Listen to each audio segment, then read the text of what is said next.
Assalamualaikum warahmatullahi wabarakatuh. Saya Anissa Amalia Rahma, NPM 2011070017 dari Prodi PIAUD A semester 2. Mata kuliah Tauhid dan Ilmu Kalam. Dosen pengampu Ibu Indah Agung Suprapti, MPD. Di sini saya akan menjawab pertanyaan soal UTS dari mata kuliah Tauhid dan Ilmu Kalam.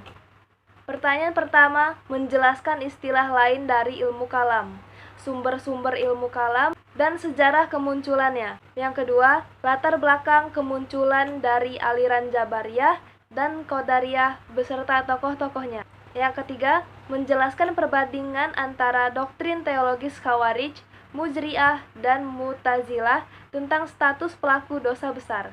Baiklah, saya akan menjawab pertanyaan yang pertama. Ilmu kalam adalah ilmu yang mengandung tentang argumentasi mengenai akidah keimanan yang diperkuat oleh dalil-dalil rasional.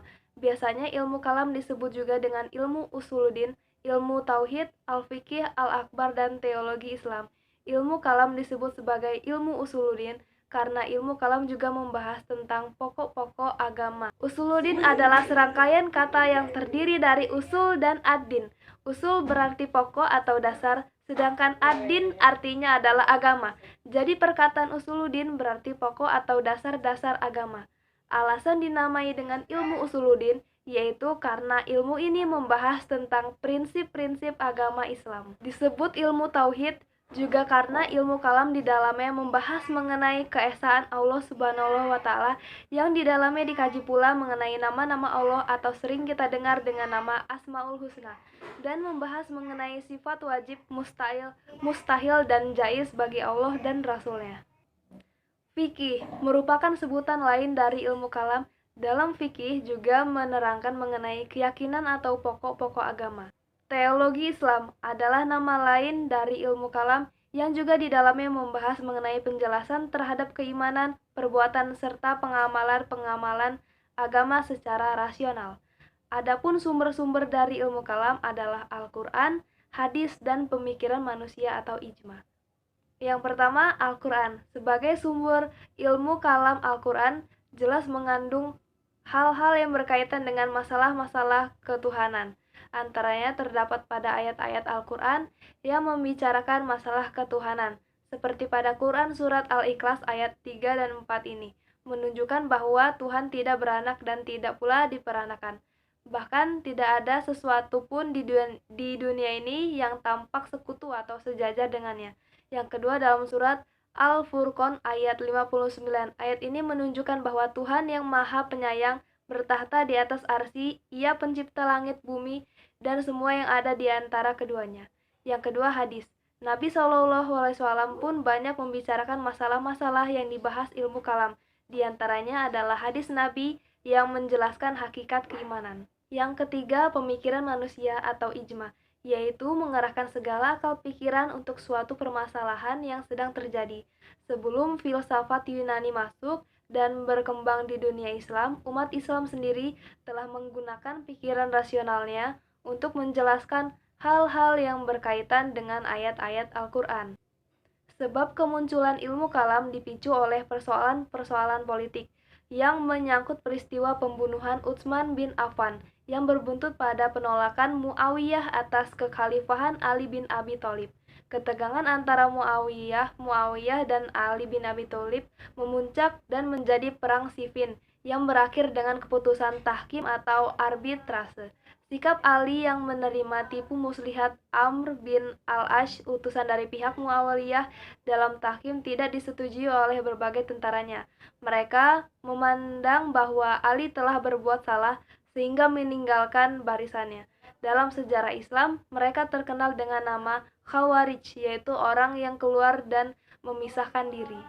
Setelah perang Siffin usai, perang antara Khalifah Ali dengan Muawiyah disepakatilah tahkim atau perdamaian. Peristiwa ini menyebabkan umat terpecah menjadi 3 golongan, yaitu golongan Khawarij, pasukan Ali yang tidak disetujui terhadap tahkim, yang kedua golongan Syiah pendukung Ali, dan yang ketiga golongan Muawiyah. Dari persoalan politik ini akhirnya beralih ke persoalan teologis, diantaranya ialah golongan Khawarij menganggap mereka yang melakukan tahkim telah berbuat dosa besar. Selain polemik politik yang berujung pada perbedaan dalam masalah akidah, adanya pembahasan dalam masalah akidah sebagai akibat tersebarnya ajaran Islam ke berbagai negeri yang berada dan berbeda bahasa dan kulturnya. Oleh karena itu, lahirnya ilmu kalam yang mengkaji masalah akidah tersebut. Kedua, latar belakang munculnya ajaran Jabariyah dan Qadariyah. Dalam sejarah teologi Islam, dikemukakan bahwa paham Jabariyah dan Qadariyah bersamaan muncul. Daerah kelahirannya pun berdekatan. Qadariyah muncul di Irak, sedangkan Jabariyah di Khurasan. Paham Jabariyah pada mulanya dipelopori oleh Al-Ja'ad bin Dirham. Namun pada waktu itu belum begitu berkembang paham ini. Paham ini baru berkembang setelah disebarluaskan oleh Jahm bin Safwan. Karena itu aliran ini terkadang disebut Jahmiyah.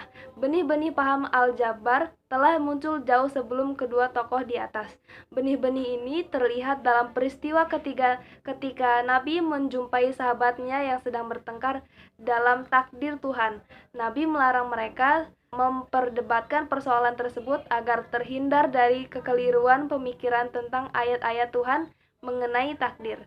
Sedangkan Qadariyah muncul sekitar tahun 70 Hijriah atau 689 Masehi. Tokoh ulama Qadariyah ialah Ma'bad dan Ghailan al-Dimashqi. Ibnu Natabah dalam kitabnya Syarh al-Uyun seperti dikutip Ahmad Amin memberi informasi lain bahwa pertama kali kemunculan paham Qadariyah adalah orang Irak yang semula beragama Kristen kemudian masuk Islam dan kembali lagi ke agama Kristen. Dari orang inilah Ma'bad dan Ghailan mengambil paham ini. Orang Irak yang dimaksud sebagaimana dikatakan Muhammad ibnu Syu'ib yang memperoleh informasi dari Al-Auza'i. Sebagian lain berpendapat munculnya paham ini disebabkan oleh pengaruh orang-orang Kristen yang banyak dipekerjakan di istana-istana khalifah. Tokoh-tokoh dari aliran Jabariyah yaitu Jahm bin Safwan, Al-Jaid bin Dirham, Husain bin Muhammad, Al-Najjar, Dirham bin Amr. Sedangkan tokoh ajaran Qadariyah yaitu Ma'bad, Al-Juhani, dan Ghailan bin Dimashqi. 3. Perbandingan antara doktrin teologis Khawarij, Mujri'ah, dan Mu'tazilah tentang status pelaku dosa besar. Ciri yang menonjol dari aliran Khawarij adalah watak ekstremitas dalam memutuskan persoalan-persoalan kalam. Mereka memandang bahwa orang-orang yang terlibat dalam peristiwa tahkim, yakni Ali Muawiyah, Amr bin al-Ash, Abu Musa al-Ashri adalah kafir. Semua pelaku dosa besar menurut Khawarij adalah kafir dan akan disiksa di neraka selamanya. Subsekte yang sangat ekstrim, Az-Zakiyah, menggunakan istilah yang lebih dari kafir yaitu musyrik. Mereka memandang musyrik bagi siapa saja yang tidak mau bergabung dalam barisan mereka. Adapun pelaku dosa besar dalam pandangan mereka telah beralih status keimanannya menjadi kafir, milah atau agama yang berarti ia telah keluar dari Islam. Mereka kekal di neraka bersama orang-orang kafir lainnya.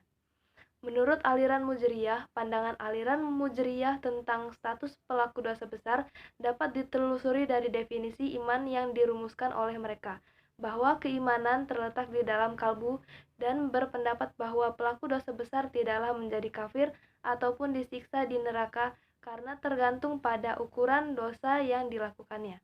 Menurut aliran Mu'tazilah, perbedaannya bila Khawarij mengkafirkan pelaku dosa besar dan Mujriyah memelihara keimanan pelaku dosa besar, Mu'tazilah tidak menentukan status dan predikat yang pasti bagi pelaku dosa besar. Apakah ia tetap mukmin atau kafir? Setiap pelaku dosa besar, menurut Mu'tazilah, berada di posisi tengah di antara posisi mukmin dan kafir. Jika pelakunya meninggal dunia dan belum sempat bertobat, ia akan dimasukkan ke neraka selamanya walaupun siksaan yang diterimanya lebih ringan daripada orang-orang kafir di dalamnya. Beberapa tokoh Mu'tazilah seperti Watsul bin Atha dan Amr bin Ubaid memperjelas sebutan itu sebagai istilah fasik yang bukan mukmin ataupun kafir. Sekian atas jawaban yang telah saya sampaikan, kurang lebih saya mohon maaf, kepada Allah saya mohon ampun. Saya akhiri, wabillahi taufik wal hidayah. Wassalamualaikum warahmatullahi wabarakatuh.